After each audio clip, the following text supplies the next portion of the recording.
Hello everybody, Har Har Mahadev. કેમ છો કલી જાઓ? ધ્યાંસના પપ્પા શૂટિંગમાં ગયા છે અને ગરબા નાઇટ પતાવીને આવશે એટલે ધ્યાંસભાઈ એને ઘરમાં ગોતે છે. તો ચલિए शुरू करते हैं. શું છે? ભૂત ન હોય દીકા, ભૂત ન હોય ઘરમાં, ભૂત ન હોય, ભૂત ન હોય ઘરમાં. ના પાડીને તોય ભૂતના વિડીયો જોવા હોય અને પછી છે ને ઘરમાં આપણે આવી રીતે કહીએ કે ભૂત છે, ભૂત છે.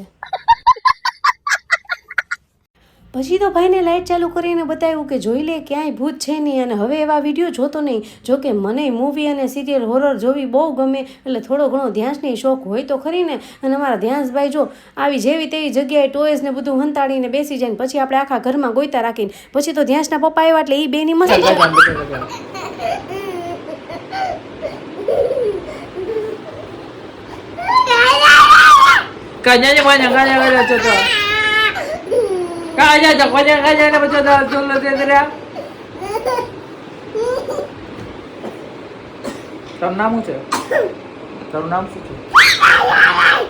આવું કોઈનું નામ હોય ખબર નહીં કઈ ભાષામાં વાત કરે છે બે જણા, મને તો કાંઈ એટલે કાંઈ સમજાતું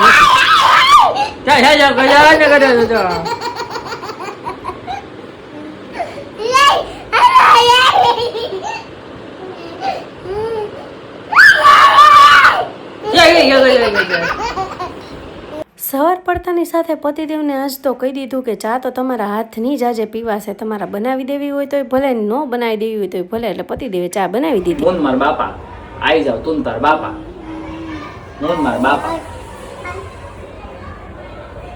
આ પાછું માર્કેટમાં કંઈક નવું આવ્યું લાગે છે, હું માર બાપા ને તું તાર બાપા ને. ગરમીના લીધે દૂધ બગડી ગયું એટલે વિશાલ કે તું આમાંથી પનીર બનાવી નાખ. હવે પનીર તો બનાવી નાખ્યું છે પણ જેવું બન્યું હશે એવું એને ખાવું જ પડશે.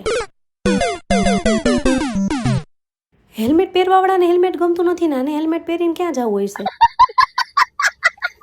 બપોરે બનાવી નાખ્યું તું આ દેશી ગુવાર બટેકાનું શાક અને રોટલી, અને રાત્રે મારે બનાવવાના હતા દૂધીના પરોઠા. તમે દૂધીના પરોઠા બનાવો છો કે નહીં મને કોમેન્ટ બોક્સમાં જરૂરથી કહેજો. જો મેં દૂધીને ખમણી નાખી છે અને એમાં થોડી કોથમરી નાખી દીધી છે, થોડાક તલ પણ નાખ્યા છે અને લોટ નાખી અને બાકી બધા મસાલા હવે નાખવાના છે. હવે અમારે થોડુંક જૂનું મરચું અને નવું મરચું છે એને મિક્સ કરીને મેં નાખ્યું છે, થોડીક હળદર, થોડીક હિંગ, મીઠું, અને પછી જો લોટ બાંધવાની શરૂઆત કરી દીધી છે. આ રીતે કરી એટલે અંદર રહેલું દૂધીનું પાણી બધું પહેલાં લોટમાં આવી જાય, જેના લીધે લોટ ઢીલો ન થઈ જાય. અને જો પછી મેં છે ને સરસ મજાના પરોઠા શેકવાનું કામ ચાલુ કરી દીધું છે. અને તમે લોકો બનાવતા હોય તો કઈ રીતે બનાવો છો એ પણ મને કોમેન્ટ બોક્સમાં જરૂરથી કહેજો. ચાલો મળીએ નેક્સ્ટ વિડીયોમાં, ત્યાં સુધી બધાને ટાટા બાય બાય.